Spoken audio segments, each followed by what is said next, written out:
দেশে দুর্নীতি প্রমাণ করা প্রায় অসম্ভব বলেছেন অর্থমন্ত্রী আবুল মাল আব্দুল মুহিত। বুধবার সংসদ অধিবেশনে বিরোধী দলীয় সদস্য কাজী ফিরোজ রশিদের এক প্রশ্নের উত্তরে তিনি একথা বলেন। হাত তোলার সঙ্গে সঙ্গে কিন্তু আপনার নাম ডেকেছি। সংসদের প্রশ্নোত্তর পর্বে জাতীয় পার্টির সদস্য কাজী ফিরোজ রশিদ সোনালী ব্যাংক ও বেসিক ব্যাংক থেকে হলমার্ক, বিসমিল্লাহ গ্রুপ সহ বিভিন্ন প্রতিষ্ঠানের অর্থ লুটপাটের কথা তুলে ধরে এই অর্থ উদ্ধারে সরকারের পরিকল্পনা সম্পর্কে জানতে চান অর্থমন্ত্রীর কাছে।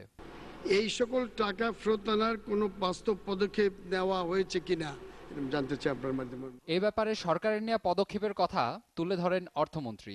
এখানে অনেকগুলো পদক্ষেপ নেওয়া হয়েছে। সর্বপ্রথম প্রাথমিক পদক্ষেপ যেটা হয়েছে সেটি হলো বিভিন্ন আইনের সংস্কার। যে আমাদের দেশে দুর্নীতির সাক্ষ্য প্রমাণ করা অলমোস্ট অসম্ভব। আমরা জানি যে সরকারি কর্মচারীরা অনেক দুর্নীতি করেন, কিন্তু উচ্চপদস্থ কর্মচারী আজ পর্যন্ত মাত্র একজনের শাস্তি হয়েছে।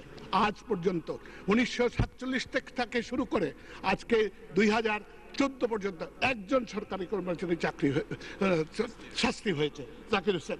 এ সময় তিনি আইন কানুন পরিবর্তনের মাধ্যমে বিভিন্ন প্রতিষ্ঠানকে শক্তিশালী করার কথা উল্লেখ করেন।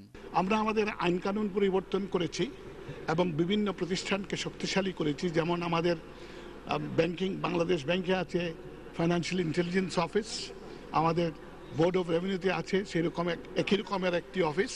এগুলোকে আমরা শক্তিশালী করেছি, আইন কানুন ভালো করেছি, যার ফলে গত বছরের নভেম্বর মাসে আমরা ওই গ্রে তালিকার থেকে উন্নীত হয়ে এখন হোয়াইটে আছি। আতিক আহমেদ, অর্পণ, নিউজ 9, ঢাকা। সুদের হার ব্যাংক দারিদ্র্য হ্রাস, জ্বালানি সহ বেশ